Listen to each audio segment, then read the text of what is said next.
to welcome you to this evening's webinar, Top 10 Things to Consider When Building a Dental Website. This Peak 1 Credit CE webinar is presented for you by Jeff Gladnick, President and Founder of GreatDentalWebsites.com. This webinar was made possible through the support of Lighthouse 360, and I would like to thank them for making their contribution to make this webinar possible. This program will last 1 hour, followed by question and answer. You will be able to post questions during today's program by using the enter questions. You can enter questions in the chat box on the lower left corner of your screen. Jeff Gladnick will address all questions during his Q&A session at the conclusion of today's presentation. Upon completion, all participants will receive 1 CE credit. Peak Education and Training is nationally approved by the AGD, provider number 209195. Your CE certificate will be emailed to you within the next 48 hours. Technical support is not available during this webinar. Only the speaker will be heard over your audio. All participants are currently muted except for the 2 moderators, Jeff and myself, and you should be able to hear the presentation now. I would like to start by introducing our speaker and then pass the mic over to him and let him begin. Mr. Jeff Gladnick is the owner of GreatDentalWebsites.com, a company dedicated to producing fantastic, affordable, and effective websites just for dentists. Jeff is a software engineer with 13 years of experience. There are 6 dentists in his family, 2 of which are in his immediate family. Jeff, as a note to you, please be sure that the record is on. I see we have screen sharing going, and now I'm going to turn the mic over to Jeff Gladnick. Okay, thanks very much, Eileen. I did start the recording, and we'll post this on YouTube later in case anyone wants to come back and revisit it. So let's start a little bit about me quickly. I live in Denver, Colorado, where we just had our first snowstorm. As Eileen said, I've done web development for about 13 years. I have a wife, a baby daughter, and 2 cats. And as was previously mentioned, I got into dental websites because there are a lot of dentists in my family. I didn't have the calling. I went into software. But my dad came to me probably 5 or 6 years ago and had been quoted, I think, about $35,000 for a new dental website. And I think my exact words were, "We're not wasting my inheritance on this." So I elected to build a dental website, and then my uncles got wind of this, told their friends, and they started referring customers, and it became a business. And this is what I do full-time today. We've grown up a small little company around it. So anyway, here's what we're going to cover. Carol, you lost audio and video. Is everybody else still able to hear me?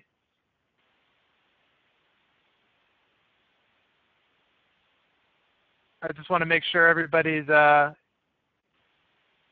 okay. Hopefully that was just a blip on Carol's end. So what we're going to cover, we're going to talk about the best strategy to pick out a domain name and where you should buy it. Questions that you want to ask during the interview process with website companies. This will help you separate the good from the bad. There are many good companies out there besides us. I'll help you find out the right questions to ask to identify them. How search engine optimization works and the questions you need to ask, and a little checklist for you to make sure that whoever you hire to do it is doing the right things. Some common scams that we see dentists being targeted for and how to spot and avoid them. We'll talk a little bit about mobile websites. And after the website's launched, now what do you do? The good news is it's just beginning. Getting existing patients involved with video testimonials and online reviews is part of that, and that's a huge thing, and we'll talk about that. We'll also talk about where you can get logo and graphic design development done. It's not from us. And how to track all this so you can figure out your ROI to make sure this is actually paying for itself and generating patients. So let's see. When I phone in, yes, Mark, you should phone in. There's a weird issue with meeting burners listen in section. So do phone in, and the dial-in number should have been emailed to you. Hopefully Eileen can help you with that. I'm going to keep going. I'll type it in. Anyway, so the first thing, how to pick a domain name. First of all, always try to buy it yourself. Many companies will offer to buy it for you, and there's not necessarily anything wrong with this, but I have heard several horror stories over the years where a dentist has paid a company for 4 or 5 years, thousands of dollars to do online marketing and website development for them, and then they decide they want to move elsewhere, and the company says, oh, great, would you like to buy the domain name we registered for you? Because if you read the contract, that belongs to us. Don't let yourself get into that situation and let your domain name be held hostage for 10 grand, which is what I was told. Just buy it yourself and avoid this issue altogether. It's a little bit more work, and it'll cost you, $10 to $20 a year, but just go to a company like Namecheap, which we recommend, namecheap.com, and just buy it yourself from there. Additionally, when you're picking out a domain name, you want to consider the best possible domain name is the name of your city, the word dentist.com. The reason is Google will give you more points if your domain name matches exactly what the person typed into Google, and many people will type in city and dentist. So we want that. Unfortunately, that's taken most of the time. So if we can get the city dentist, a city dentist, best city dentist, dentist city state, something like that, that's a good second choice. You want to consider the resale value. It may be tempting just to purchase your domain name, or excuse me, just your name. So, drmarksmith.com. But Dr. Jeff Jones is not going to be interested in that domain name. But if you have, denverdentist.com, a lot of people are going to be interested in buying that. That's an asset you can sell if you decide to sell your practice down the road. And as I say, we'll give you a slightly better position on Google. Don't get too obsessed with this. It's only a couple %, but if you can start out on the right foot, it helps. A lot of dentists will ask me if they need to buy multiple domains. Some of our customers have gone crazy buying 30, 40, 50, sometimes over 100 domain names for every possible conceivable name in their area. You don't really need to do this, and this will not help you at all. But what it will do is it opens up some marketing opportunities for you, and so you can use it later to track what's working and what's not, and I'll talk about that down the road. And it also prevents your competitors from getting any good domain names. So if you buy all the good ones, it'll give you a couple percentage advantage over your competitors. Try to stick to .com unless everything is really taken, and it's very rare that that's the case. .org and .net or .something else you probably don't want. There's still a sizable amount of people who just type in www.whatevertheywant.com and that they think that's it. If you have the .net and your competitor has the .com, you may be delivering your customers right into the hands of your competitor when you give out your domain name over the phone. Do I need to buy a .mobi? Mobile websites are very important, but you do not need to buy a .mobi. This is just an extra expense. Google will not give you any extra points for having a .mobi. So generally speaking, you do not need it. There are a couple of good tools for picking out domain names like Domainer, and note that little period here, and Instant Domain Search, and I'll show you how Instant Domain Search works. If you live in Albion, Michigan, for example, you might try to find albiondentist.com, but it's taken, so we can start playing around with derivations. The Albion Dentist or Dentist Albion would be a good second choice, and that is available. And this gives you really quick, immediate feedback. This is the best tool I've found to date for brainstorming about domain names. So consider using Instant Domain Search when you're trying to figure out what kind of domain name you want to buy. And again, we recommend Namecheap. GoDaddy is okay. They do a good job. They will try to upsell you on anything and everything, and we've had numerous customers end up buying something they thought they needed and they didn't. Namecheap will just sell you what you need, the domain name. So we just talked about Instant Domain Search. Now you're going to have somebody build your website for you. It could be you, but most of you probably are looking for someone else to take care of this so you can deal with patients. You may be looking at, as my dad did many years ago, your son or your nephew or the neighbor's kid. And generally speaking, this is probably a bad idea.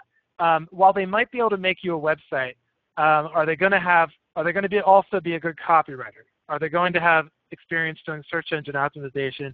And are they going to understand marketing to dental patients? I would wager that the answer to this is probably no. If you're keen on this, you might be able to work with them to do it, but that's probably the reason that we're pushing this off to begin with, so you didn't have to spend that much time on it. So I would probably advise against doing this.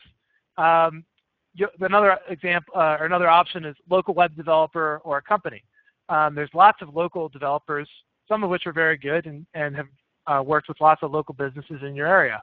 This is a bit of a mixed bag. The questions you want to ask are, do you have any experience working with dentists? The answer should be yes. Even if it's just one or two, that's a lot better than nothing. Do they have strong SEO experience? If they worked with your local plumber or florist and you type in plumber in your city, does their client come up first or second or third? Same thing with the florist. Check their work. If they do and they have good support options, it's not just a single guy who might move or relocate or decide to switch careers, down the road and leave you holding the bag, then this might be a good option for you. There are do-it-yourself options. GoDaddy has a Website Tonight product that is relatively easy to use, and SiteCreator.com is another one that's relatively easy to use.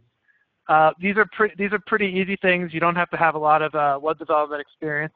It's not going to give you, the best possible dental website, but this is a good start, especially if you're on a shoestring budget and you really don't have anything to do, any money to spend on this, but you have a little bit of time to do this all yourself. Those are two options that you might consider. Also, there are, of course, dental website companies like us, and there's plenty of them. Questions you need to ask these guys are for references, and you want to call these references. They should be able to give you at least 5 or 6 dentists that they've worked with. They should probably be able to give you 20 or 30 if you really ask for it, but 5 or 6 who can speak to you on the phone, who are happy customers, should be a good indication that this company is doing the right things. Ask for examples of their work. Don't settle for screenshots. Ask for the live sites. Browse around them. Make sure nothing obvious is broken or there's nothing embarrassing going on the websites. Check them out. And also, if you're doing a search engine optimization, ask for examples of that. And don't just take their word for it. If they tell you that they have a client in Chicago that's ranked very highly, type in Dentist Chicago and verify that for yourself. If they're not at least on the first page, and Google will show you slightly different results based on where you're physically located. So if you're in Washington State and versus somebody in Florida or somebody else in Chicago, you all will see slightly different results, but they should be somewhat the same. So give them the benefit of the doubt if they're not first, if they're third or fourth or fifth, but you should see them coming up on the first page if that's being touted to you as an example of their work. So make sure you test that yourself. Moving on to copywriting. This is very important, and the most important thing is that the copy is unique. You cannot just copy the same description of crowns over and over and over again and slap it up there and expect to rank well when someone's looking for crowns in your area. If somebody loses a crown on vacation and they type in dentist crowns in your city, do you want to come up first? Then you need to have unique content. And there's a really easy way to check for this. Let me pull up my next example here. Here's an example for dental implants in Springfield, Pennsylvania. Let me zoom this up so everybody can see it. So at first glance, this text, there's a little weird characters here, just ignore that. At first glance, the text seems okay, but when we run it through Copyscape, we can find that this has pretty much been copied word for word from another dentist website. And unfortunately, there were lots of dental websites that had the same thing. Google wants to show unique and compelling content to the user, and when it finds that the same copy has been used over and over and over again, it doesn't see why it should show that to a user instead of something that was uniquely written. Here's another example. I'll zoom in a little so you can see. These highlighted areas are the ones that have been copied word for word. So as soon as the dental website company provides you with a sample, run it through Copyscape. It's a free service, copyscape.com, and make sure there are no matches. There shouldn't be, especially if you're paying for unique copywriting. You want to ask who's going to be writing the copy. Do they have dental experience? What's their degree in? What's their background? You want to have them, preferably, ideally you want somebody who has a college education in English or marketing communications or something like that. They should have dental experience. That helps a lot. You don't want to have medical terms misspelled. And it really helps sell things to the patients and explain the benefits. And additionally, on copywriting, you always want to talk about treatment in terms of the benefits. Don't get caught up explaining the nitty-gritty about how you're going to be drilling into the gums or something. Patients don't want to hear that, and it may turn people off. What they really want to know is what benefits am I going to receive from taking this procedure on with you. And you want to make sure that they're a native English speaker, unless, of course, you're making a separate language website. You don't want to have this offshore to the Philippines or India or somewhere else and have somebody who is speaking English as a second language writing your copy. That's not going to come across well to patients. And they should have a little bit of SEO experience. They don't have to be experts, but you need to weave in keyword terms into the copy in a way that Google knows what this page is about. It knows that the page is about dental implants, and it knows what city you're in, but it's not obnoxious to the user. We've all probably seen websites where you could kind of tell that they were written for search engines and it disregarded the user. You want to get that happy medium. You want to have the keywords in there, but you don't want giant, bold, fonts that are all over the place that make it obnoxious and obvious that you're trying to game the system to get search engines. Because if you go too far, you'll get penalized. Questions they ask about search engine optimization. You want to ask them to describe their search engine process or search engine optimization process to you. And the way that it's going to vary from company to company, and some people might not want to reveal some secrets, but generally speaking, it should go like this. We're going to write unique content for you. We're going to optimize the meta tags and the title tags on every single page. That's something you should probably write down. The meta description and the title tag. Those have to be unique on every single page. If they don't do it, they didn't do SEO. And I'll show you how to spot the good, the bad, and the ugly here. Where's my next example? So first up, this is a customer of ours in Bel Air, Texas, Dr. Sterneman. He ranks very well. And here's his website. And if we look under the hood here, and sorry this is a bit garbled, we compress all the code onto a single line because it saves about 2% when you're downloading it. But anyway, that's a side note. So here's his title tag: Bel Air, Texas dentist, Dr. Jordan Sterneman, Bel Air Family Dentistry. We have the word Bel Air in there twice. We have the word dentist in there, and another form of the word dentistry. And then we have the description. Bel Air dentist, Dr. Sterneman is happy to work with patients of all ages. Our friendly staff welcomes new patients from Bel Air and the surrounding area. We have Bel Air in there twice. We have dentist again. It's not obnoxious. We don't see Bel Air in there 20 times, or Bel Air dentist, Bel Air cosmetic dentist, Bel Air implants. That kind of stuff will get you flagged by Google, and at best will not help you. At worst will harm you. Here's an example. This is from the 5th page of search results on Google. Let's see if I can prove it. Here it is, toothpower.com. So this is toothpower.com. I apologize to Dr. McDonald for picking on him, but he's not quite doing a good job here, and this is why he's on the 5th page. Here's his title tag: J. Douglas McDonald. Nothing wrong with that. Every person deserves a beautiful smile, Bel Air, Texas. He almost got it, but he needs the word dentist in there for Google to associate this title with a dental website. It's not really sure what this is. It doesn't have the word dentist, dental, dentistry. He needs at least one of those in here.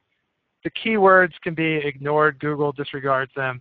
And his description is a bit too long, but let's look at this again. We provide a range of dental services. Okay, we have dental in here for patients of all ages, bleaching, crowns, porcelain veneers, guarantee you go.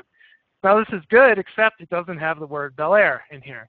So we need to make it very painfully obvious to Google that your title tag and your description are about Bel Air and dentist, at least for the homepage. On other services, you do something similar for services. And this is the ugly. This is a customer that came to us. They were dissatisfied. They weren't ranking well, and they wanted to know why. And here's why. This is their title tag, Rehoboth Beach Dental. That's their name, but they're leaving a lot of space that could have been used on the table. And here's the description. It's not even valid. It's got double quotes in here. It looks like it was generated by a computer talking about a blog. There's just weird stuff in here. So it was just completely mishandled. So you don't want the ugly. You don't want the bad. You want something that's done right, that has the city and the service or the topic of that page. That was a little technical, but I hope I explained that enough so it makes sense. And that's the kind of thing that you need to look for when companies tell you they do SEO. Go to one of their websites they give you as an example and look at the very top for the title and the meta description tag. The other thing, they have to be writing unique content. or you're going to be penalized by Google. And they should be creating some links for you on local directory listings, and they might even contact some associates of yours, local specialists you referred to, friends from college who are dentists, or maybe some other dental-related websites. What you don't want is for them to say, we're going to sign you up for tens of thousands of backlinks. What this means is they're going to send somebody in India a check for $200, and they're going to spam everything from here to kingdom come. And Google at worst will disregard it, or excuse me, at best will disregard it, and at worst will blacklist you. You never want to do anything that gets on Google's bad side, and they really look down upon what's known as link farms.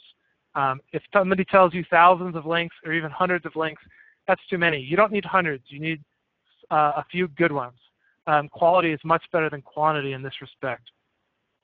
And you can keep tabs on these guys and make sure they're doing things right by using Google Web Alerts. This is a free service. Just go to google.com/alerts, and all you do is you type in your name. Hopefully you have a unique name, or else you're going to get a lot of false positives. You put in your email address, and you tell it how often you want to be alerted.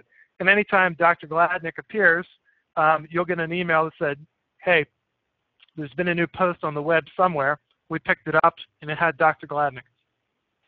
So you can monitor, what your SEO company is doing. This could also be used for do-it-yourself reputation management. There are companies that will sell you that service to monitor when your patients are posting positive or negative reviews about you. You can set this up, a very basic form of this yourself, using that tool. And again, I can't stress this enough, unique content is paramount. You can't really do effective SEO unless you have unique content to start with. Graphic design. The question you need to ask is, how easy is it going to be to change my design in the future? What you want to hear is that they're using some sort of templating system or theming system. This is basically just like swapping, a fresh set of clothes on your body. Template websites seem to have a bad connotation with dentists, and I believe this is due to a misunderstanding. Template websites usually go hand in hand with canned content, which is all the same content on 6,000 dental websites sold to 6,000 dentists, and they all kind of look the same too. The templates are not the problem, it's the canned content. Google does not care what the website looks like, it does not care, even if the graphic design is exactly the same. But the content is what will kill you. So templates are fine, canned content is horrible. Just remember that. The custom designs and logos are usually good, that'll help you stand out. But if you're paying for a custom design, make sure that no other dentists are going to be able to use it, especially in your area. You don't want to look the same as everybody else, unless you're paying accordingly for it. If it's very inexpensive, well then that's a trade-off you may consider. There's also a great website that you can use to pick out a logo called 99 Designs, and I'll show you what this is real quick.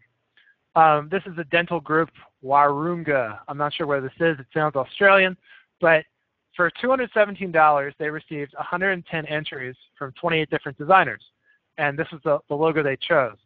And here's a couple, other options that they had. Whoops, let's go back real quick.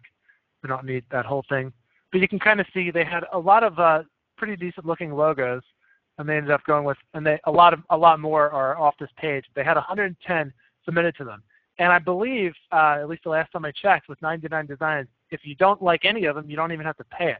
So instead of hiring a graphic designer, you can have a graphic design contest for not a lot of money. So that's something to consider if you're trying to get a new logo developed. Mobile support. You want to avoid Flash of any sort. Flash used to look really cool, and you'd have these moving pictures and maybe some sounds, but please avoid this. It's not going to work on any Apple devices at all.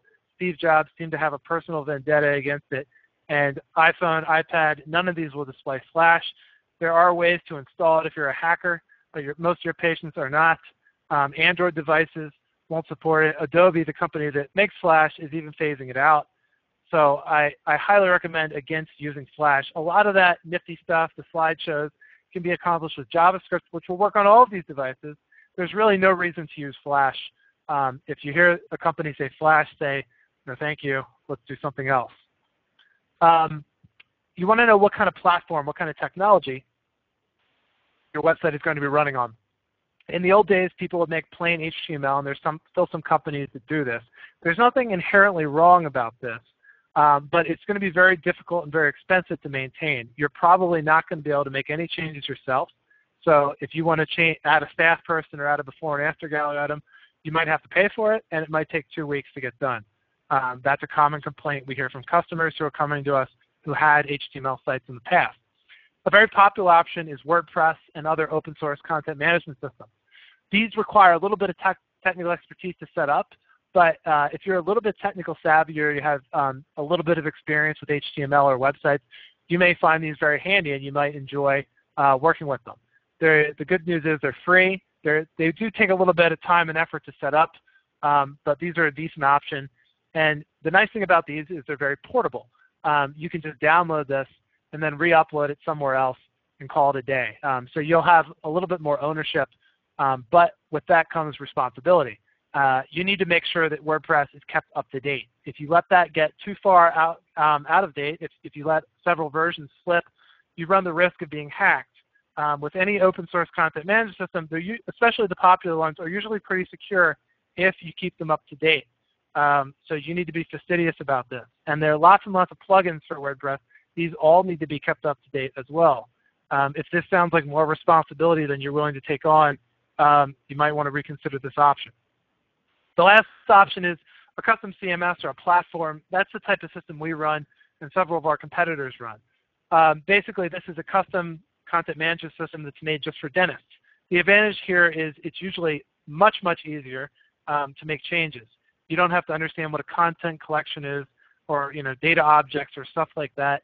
You're just adding a before and after gallery item, or you click add new staff, and it's kind of all written in a language a dentist or the front desk is going to understand, and it's very easy to use.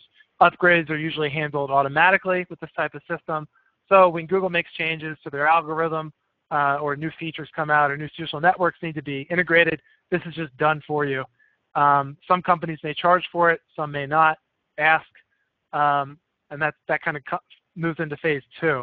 There is one downside of the platform, and that's portability. Usually these software systems are written so everybody's running off the same code base, but all the content is unique. And again, there's nothing wrong with that. There's no penalization from Google. They just want unique content. They don't care about the technology. But this usually means you can't just download it and upload it somewhere else. You can, take all the content and move it into another system. And we do this all the time for customers, and we usually charge $250 to them to bring it over. But they could do it for free.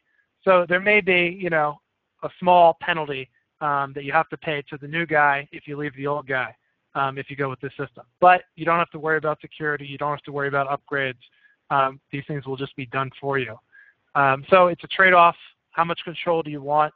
How much responsibility do you want? And what are the costs going to be with upgrading? Because if you want to upgrade the WordPress website or the plain HTML website, there will be costs.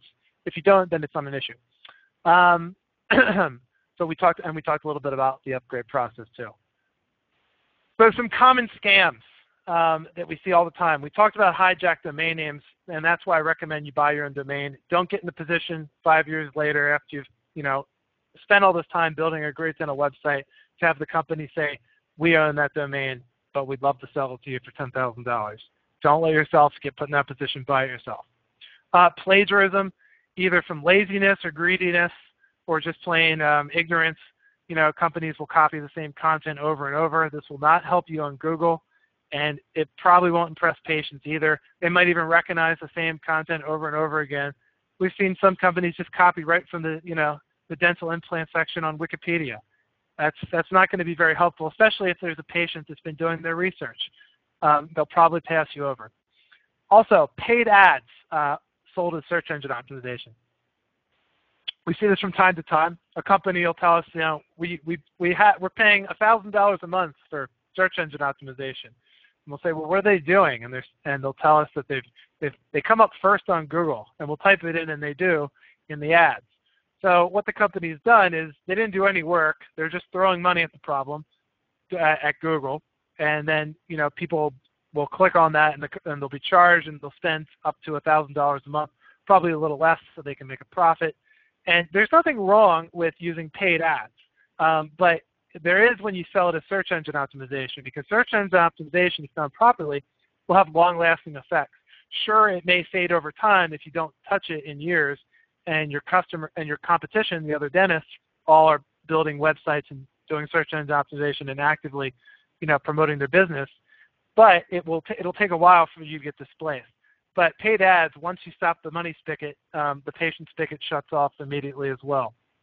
So there's nothing wrong with ads, but know what you're paying for. If you're paying for search engine optimization, you should get it. Refer to the checklist. If you're paying for ads, you should be getting ads. And if we did talk about crappy link building, as soon as you hear hundreds, thousands, tens of thousands of links back to your practice, just run the other way. This company does not know what they're doing, and they're going to get you in trouble with Google. If you're lucky, at worst, they won't, or at best, they won't do anything and won't harm you. Once you have a website up, you're going to get a lot of random unsolicited offers that promise you the moon. Here's one that came to one of our customers that they sent over to us. A couple of things to look for. The name Carter Jennifer, it's kind of a weird name. It doesn't have proper capitalization. And the message is very generic. Having your company's credibility. What company? You're not even really a company. You're a dental practice. Still technically a company, but that's not the way you would phrase that if you were, trying to sell someone something. And of course, here's their website, improveyourimage.org, and doesn't match the email address. It's just a generic Gmail address that was probably hacked or stolen or just created that day to spam people. They probably sent this email address to hundreds of other businesses, dentists or not. Don't fall for stuff like this. They're not going to do a good job, and at worst, it could be a phishing attempt to try to extract emails or passwords from you, or put viruses on your computer. So just delete emails you get like this. Mobile websites. Probably more people are browsing your website on a mobile device than you think. We typically see about 20 to 25% of visits to our customers' websites are on mobile device. Here's a screenshot from our analytics package that we install on everybody's sites, and you can see that looks like about a quarter. If my math's a little rough here, but of people have a mobile device and they're visiting the website. So what's wrong with your existing website for mobile users? Maybe nothing, but you need to check. Here's an iPhone simulator, and there's one random dentist website on the left. This doesn't look that usable, but it is functional. You can scroll around and click on things, and it'll work. So at least if you have that, you're not actively harming yourself. But what we think looks much nicer is a dedicated mobile site that'll show up just for people on mobile devices like the one we have in the middle. We have the phone number at the top. You can just press it and click to call. So if there's an emergency, if somebody in your area just Googles for a dentist, they find your website, they click it, up comes a very friendly mobile site, and they just press the button at the top to be connected immediately to the front desk so they can talk to someone. This is the same website as in the middle, but we've switched to normal mode. And you can see it's just not quite the same. You can pinch it, and it's somewhat legible, but you want to have big fonts that are easy to read. You want to have that phone number at the top that's a nice little click to call. Those are the key features that we want to see on a mobile device, or excuse me, a mobile dental website. Again, you probably don't need to buy the .mobi. The only exception to this is if you have a really great trademark name and you just want to prevent somebody else from getting it that might confuse customers. But Google has stated publicly they do not give any additional points if you have a .mobi. And they've actually said the opposite. The best practice, according to Google, is what's known as a responsive design. You might want to write that down. That's the magic word you want to hear from a website development company when you ask them, what are we going to do about a mobile website? And if they say responsive design, they're on the right track. And what this means is all traffic is going to go to your same website. So if you have albiondentist.com, mobile users are sent to albiondentist.com, desktop users are sent to albiondentist.com. But the website is smart enough to figure out who's who and show them the mobile website or the normal website. That's what you want, that's what Google wants, and that'll give you the best results. And again, I can't stress this enough, don't use /. That will harm you. It makes it difficult for Google to index it, and it won't even work on mobile devices. Don't use Flash. And that's one of the signs that you need to have a mobile website, is if your website is all in Flash, then your website completely will not work on mobile devices. If your website is slow on mobile devices, and you can check this. Borrow your hygienist, borrow your wife, borrow your front desk, borrow their smartphones and check yourself. If you have an iPad or you see a patient in the waiting room using an iPad, ask if you can borrow it a second and check. Your website should come up quick and snappy, and it should look good and should be easily navigable. If you can't read text on your website using a mobile device, neither can your patients. So look into correcting that. So you finally have done everything I've told you to do, and you've launched a great dental website. What are you going to do now? There's still lots of things you can do to help promote your practice. And one of the major things you can do is online patient reviews. This is becoming a very crucial part of the strategy for ranking high on Google. This is a snippet I've taken from a search for Denver dentists. And you can see all these little Google reviews here. 92 Google reviews for this guy, 75 Google reviews for the next guy. This is in Denver. It's very competitive. But the more reviews you have, the better. And the best place to get them is on Google. However, that's a little difficult lately since Google's cranked up their filter. There's been a lot of spam, a lot of bought and paid for reviews, a lot of fake reviews. So Google is being much more discriminatory with patient reviews. Yelp is another one to consider, especially if you're on the West Coast. They have a bit of a bad reputation with dentists, but your patients still use them. It's worth considering. City Search might be useful. Ask your patients what they use. Ask them what hopefully they're not looking for another dentist, but they may be looking for a plumber or a florist or a hair salon or whatever.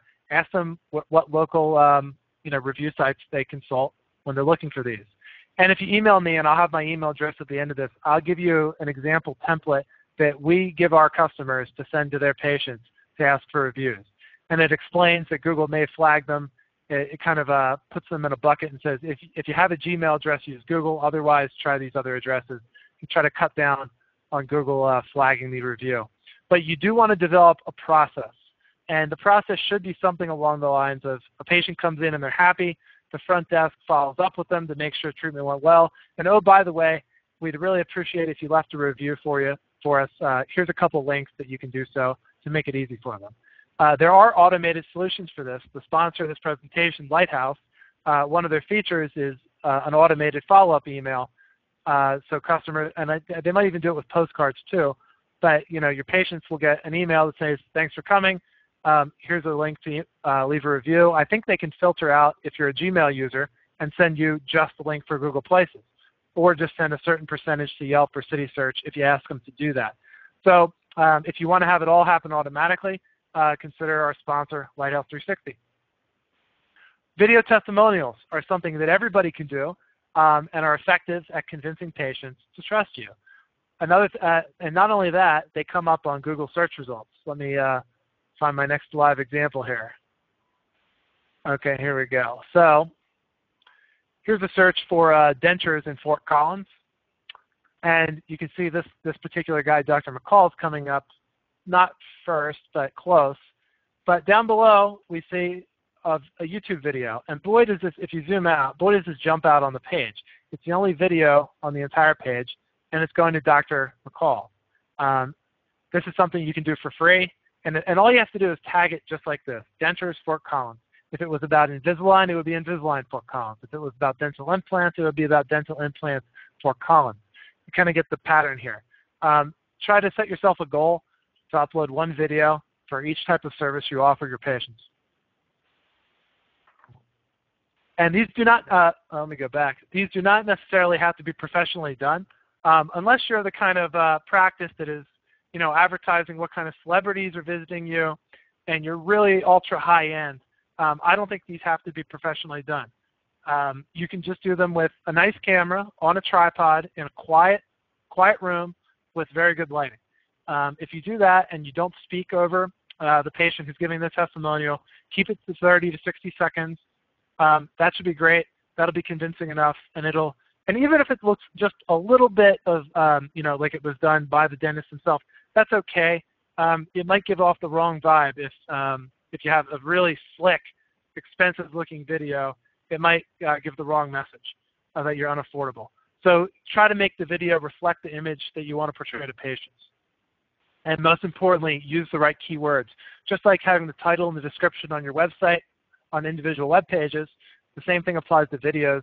And if you do it right, they'll show up in search results like we just saw with that example of 4 columns. Try to set yourself a goal to add at least one piece of content to your website each month. And this doesn't have to take a lot of time. Maybe just mark 15 minutes off on your calendar once a month to add a before and after gallery case or a video testimonial or a frequently asked question. And you can ask the front desk to keep a log of questions they get on the phone and keep one yourself. Off the website, you can do blog posts. If you've already done those 3 items above, I would recommend blogging only after you have a completely filled out website. You've got all your video testimonials in order. You have lots of before and after gallery cases, and you have frequently asked questions all done. You have a nice full website. Then it's time, if you still want to do more, to start considering blogging. And I'll get to that in a little bit. You can also join some Facebook groups and start posting little tips there. And don't be sales pitchy, just be helpful. And mom groups are great, especially if you want to attract pediatric dental clients. They're going to have lots of questions when teeth start to come through, like my daughter is doing now, and drooling all over the house. So be helpful, and you'll get patients through that. Also, helpareporter.com is a great resource to get free PR. This basically just puts you on a list for newspaper writers who are writing articles about dentistry, and they need a quote from a dentist. If you're local in the area, they might call you, especially if you're the only one. You might even get lucky and get a call from the New York Times, but you won't get a call if you're not on the list. So add yourself to that list. It takes like 2 minutes to sign up. They might try to sell you some stuff. Just say no thanks, and maybe you'll get a call. Getting links back to your website, as we've discussed, you don't want thousands of backlinks for X dollars. This is spam. Avoid this. What you do want are good quality links from local dental, local businesses, and especially local dental businesses. So specialists you refer to. If you're a general practitioner and you refer to orthodontists, oral surgeons, endodontists, periodontists, if they have a website, ask them to link back to you. They're probably already sending you honey-baked hams and fruit baskets at Christmas, so they'll probably have no problem linking back to you as well. They want your business. Ask them to link to you. Local dental suppliers that you may purchase stuff from, labs, stuff like that, ask them to link to you. Local businesses owned by your patients. This is not quite as good as local dental businesses, but this is still local. And this still tells Google you're important in that area. So if your customer owns the floral shop, ask them to link to you. And below, I've constructed the code for an ideal link, and I'm going to make this PowerPoint presentation available. I'll email it to everybody. But this is basically how a link should be on their site. And you can give them the code. You only have to do it once and just store it somewhere and send it out every time someone wants to link to you. You have your website address. You have a little title, dentist in Wilmington, Delaware, and then you have the link, the hyperlinked text. That's the blue underlined text you see. Wilmington Cosmetic Dentist, Dr. Mark Gladnick, DDS. That's what my dad sends out. We wrote that for him. And you should have something similar. Just replace your city. If your specialty is cosmetics, write that. If not, remove it. If you do dental implants, do dental implants. Do whatever you want to promote yourself for and send that out. Do I need a blog? If you already have a fully populated website, if you've already spent time working on your review strategy, you have that process in place and it's working. If you've already have some video testimonials and you have that done, and you're already regularly adding content to your website. All of these things are much more important than a blog and will give you more bang for your buck. But if you've already done them all, then maybe it's time to start blogging. And a blog's purpose is not necessarily to attract this big following of commenters, but its main purpose is to write relevant articles and link them back to specific pages on your website. So if you And it does help if you get commenters, and if you write good content, that kind of thing will come naturally. But if you write an article, every single article should be about a specific service you do. So if you want to write about root canals, you might find a new news clipping that has some new technique about root canals using a laser or whatever. So talk about it and link the words root canal back to your page about root canals. The whole point of this is to let Google know that your website is an authority for root canals in your area because there's a blog linking back to it about articles. As long as the content is original and it's useful, people will find it. People might even comment on it, and Google will reward you. You don't necessarily even have to have your own domain. You can just get a free account on Blogger or WordPress. Blogger or Blogspot, it's the same company, and it's owned by Google. And we find that those blog posts are indexed almost immediately, within minutes by Google. So there's a bit of an advantage there.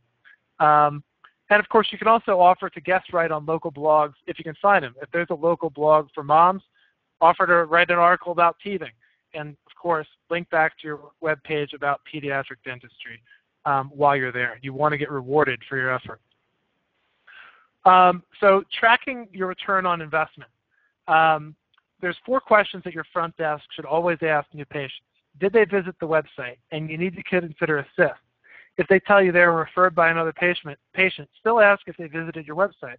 They might have asked 10 friends who they recommended for a dentist, and one of them recommended you, and your website pushed them over the edge. Call that a half point. Ask them what convinced them to call. Was it a video? Was it, your bio? Did they just like the way you looked? Did they like your office location? What was it? How did they find your website? If it was through a search engine, what specifically did they search for if they could remember? Those 4 questions are usually enough. Doesn't take a lot of time. And that's very valuable information, especially if you record all this and give it to your web developer. They can use this.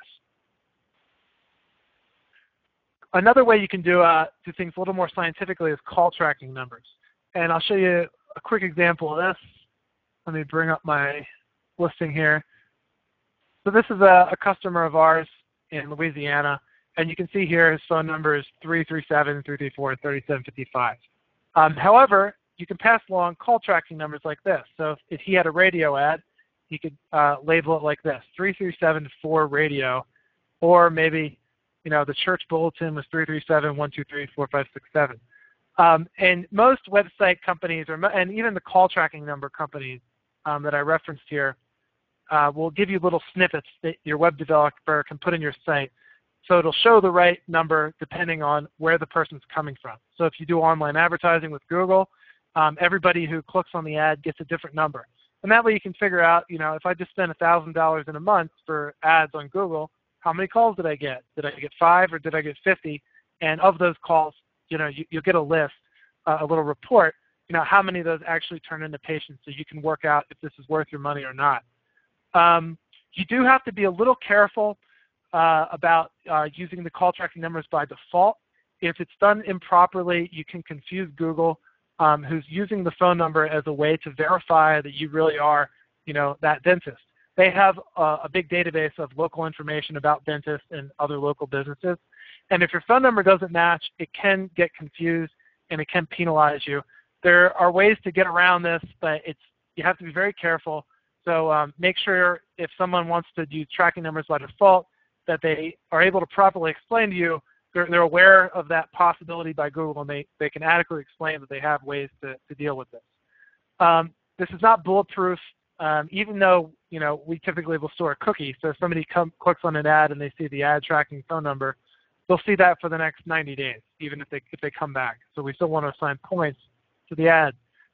But sometimes these are underestimated. Some people have cookies turned off, or they just type in the domain name when they see the ad. So it's not 100%, and that's why your front desk needs to ask those 4 questions. But this should give you a good idea for offline advertising. And you can do this with print ads too, and especially if you've bought a couple of domains. If you owned, I'll Be On Dentist, and your name is, Dr. Smith, and you also own Dr. Smith, you can put Dr. Smith in the church bulletin, and you can put a different tracking number on that. And that way you can see at the end of the month, I got 5 calls from the church bulletin, and even if they go to the website, Dr. Smith, it'll be forwarded on to your main website, but it will show the tracking number. You can do the same thing on billboards, radio, direct mail, print ads. If you're into that sort of thing, you can use a different domain and a different phone number for each, and have the domain name forward to your main website with the tracking number. And then everything gets credit where credit is due. That's the best way to do it if you really want to be scientific about it. So I've talked now for about 50 minutes. One more resource I want to mention is our YouTube channel. We have a lot of video reviews of dentists who asked us for them, and we'll do one for you too. If you send us an email, we'll do a free video review of your current website. These are usually 5 to 10 minutes, and we'll just go over, we'll look for common problems. We see duplicate text, improper metadata, lack of search engine optimization, some other structural mistakes that you're probably not even aware of. Sometimes websites are very good and we give them a clean bill of health. Other times they need serious work. But these are all available on our YouTube channel, youtube.com/greatdentalwebsites. So I encourage you to check that out if you have time and watch a couple of these videos. With that, I'd like to open up the floor to questions. I can answer any questions about any of the topic we covered. Any questions you had about dental websites that we didn't have a chance to talk about, or online marketing, social media, I can talk about that as best I can.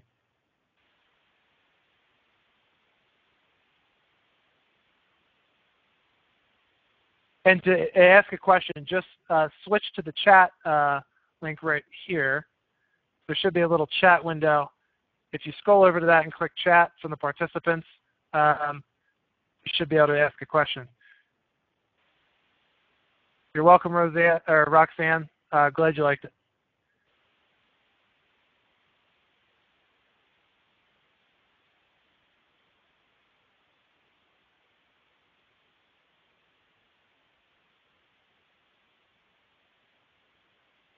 What is the range of monthly fees? It usually depends on the business model. Mark wanted to know what the range of monthly fees is. It typically will depend on the business model of the company. For just plain hosting, we usually see prices anywhere between 0 and 100. If you do it yourself, you might even be able to get it done for $5 to $10, but you're completely on your own. You're just kind of paying someone to take care of it. Once you get into 30, 40, 50, 60 range, you should expect some level of support. You might even be getting your website being upgraded each month, which is what we typically do for our customers when Google makes changes at that price point. And we see some people charging upwards of 100 for that same service. Anything in that range is not completely unacceptable to me. There are other companies that will charge you just like a flat fee, like $1,000 or maybe $1,500. And this includes, the whole kitchen sink. It includes online advertising, includes search engine optimization. There are frequently monthly charges for search engine optimization if you're in a competitive area. If you're in a very uncompetitive area, we typically will not charge people anything on a monthly basis. We have a customer in Wichita, Florida that we just talked to today for this meeting who has, there's like one other company with a website and they're not doing it right. He comes up first. We don't have to do any effort. There's no reason to charge him. So if you're in a really rural area and you probably don't need to pay monthly for search engine optimization. But back to your question, so it really depends on what you're getting. For just hosting, between less than $100 a month, search engine optimization really varies, depending on your market. You're going to need to get quotes. And I could talk a little bit more about how to evaluate different quotes for search engine optimization if you guys are interested in that. The next question was, can you talk a little bit about the use of social media to help with SEO? So that's kind of a bit of a new area, but links that are posted to Facebook that link back to your website, links posted on Twitter, links posted on LinkedIn and Google+, do count the same as links posted elsewhere. They're not going to count as much as if you can get your local orthodontist to link to you, because Google is aware that that's going to take more effort, and that's more of a bit of trust. There's more of a barrier to entry, so treat that as a more authoritative source. But yes, if you can post stuff on Facebook and LinkedIn and everything else and link back to your website, that will help you a little bit. The nice thing about Facebook is if you can acquire a lot of fans, you can start to market to the friends of the fans, and you can do it in a way that it'll use their friend's name to promote you. I don't have an example ready of this, but on the ads that appear on Facebook, you'll see a little thing like Jeff Gladnick likes, Cliff Tillery DDS. That's one option that you can do with Facebook. So yeah, those links will help you a little bit. you shouldn't spend a ton of time. You need to focus on the website itself, on getting good content, the reviews, and the testimonials. Then it's time to start looking at Facebook. And that is also very helpful for engaging existing customers who are probably already on Facebook. Let's go down to the next question here.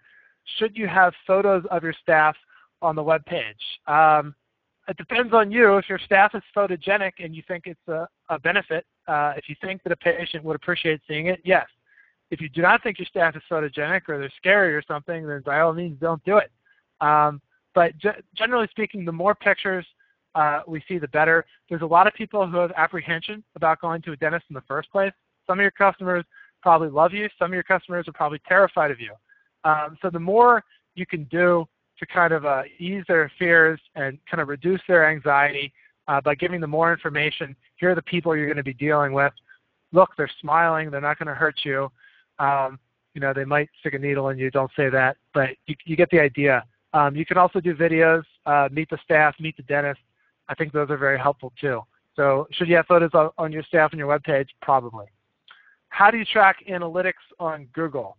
From Frank, is that a question about how do we see, you know, how many visitors we have and what they're clicking on?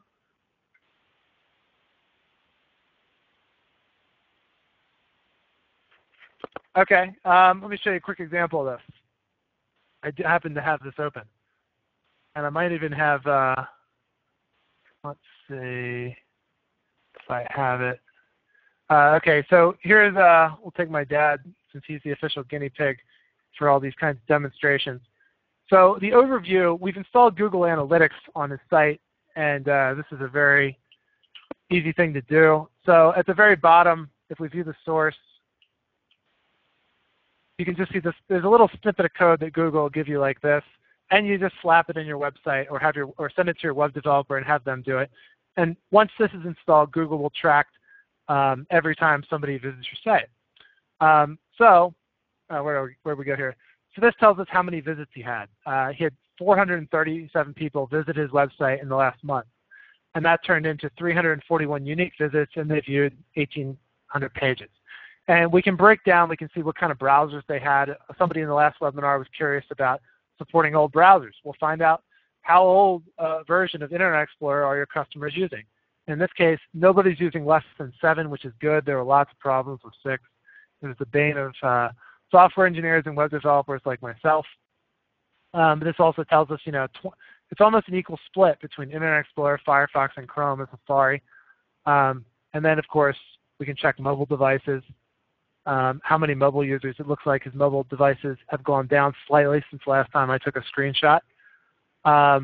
Let's bring this out so I can keep track of questions. But you can also see what content they're viewing. There's a good example here. Overview, behavior, content. So this tells us what the most popular pages are. This is his home page. This is also the home page. This is his page about his procedures. And then strangely enough, a frequently asked question about sealants and tooth decay, I presume, is his 4th most viewed page. You might get surprised that you've developed an audience for random stuff like this. Then, of course, it's a page about his staff where you get to see his bios of him and his staff, before and after cases just above that, images of the office. Do take pictures of your office and put them on there. Unless you have a really dumpy office, again, that'll help ease anxiety and show people that it's a nice place to come. So this is the kind of stuff you can do. I don't want to spend too much time unless everybody's really interested in this. But you can get a lot of information from Google Analytics, and it's free, and it's another signal to Google that you're a legitimate website.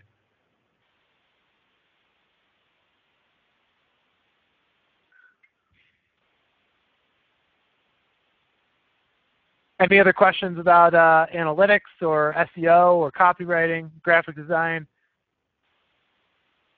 or any other random questions you might have about websites in general? I'd be happy to answer them.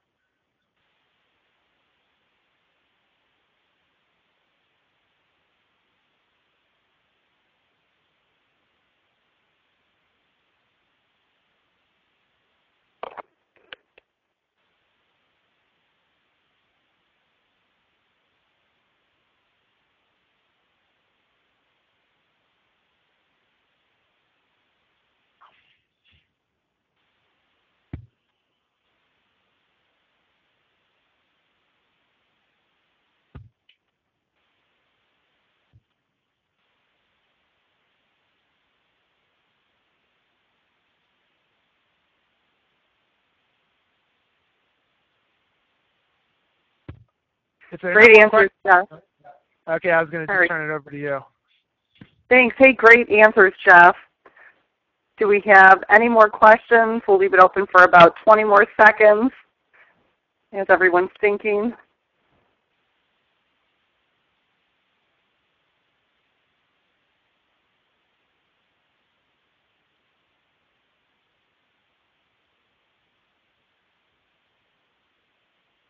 All right, I think we have wrapped up our question and answer session. Again, this is Eileen O'Neill from Peak Education. Thank you, Jeff. It was a great webinar, and I hope that our attendees will check out your greatdentalwebsites.com services on the web and call you or email you if they have any additional questions. As the continuing education provider of tonight's webinar, you'll see your last slide not only gives you full information on how to contact your presenter, Jeff Gladnick, by email or by phone, but we are at Peak Education and Training. Our website for our educational programs is peakce.com. Again, I want to make sure that we thank Lighthouse 360, and they help to fund tonight's webinar to make it free for all of you to receive 1 credit of online education. And they have a mission statement that they are the most automated, most comprehensive patient communication system in dentistry. They are the only system that can reach 100% of your patients with email, text messages, automated phone calls, and for your technologically challenged patients, still sending out postcards and letters. So be sure to check out Lighthouse. They are on this last slide. You can see their website at lpmg360.com, and I hope that you will check their services out and support their company as well. I want to thank each of you for attending tonight's webinar, Top 10 Things to Consider When Building Dental Websites. Have a great evening, and I think it is time we end our meeting, end the recording, and everyone